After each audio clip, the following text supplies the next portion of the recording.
Andito kami ngayon sa mountains kasi gusto namin mag-glamping. This is where we will stay. Malaking tent.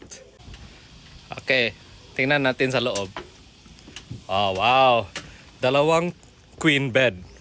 Sobrang ganda ng view dito, oh. Wow. Dito ang kanilang bathroom. So you can feel nature talaga. Maliligo ka without privacy. Bare naked. Akala ko walang aircon, meron pala.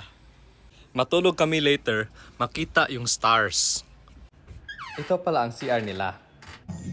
The kids enjoyed the bonfire, roasting marshmallows and cooking hot dogs while watching a movie. Ang hindi ko na-expect ay gising ka na sa 5:30 sa morning dahil sa araw. You can also trek Osmeña Peak. Malapit lang, 5 minutes away. The highest peak of Cebu.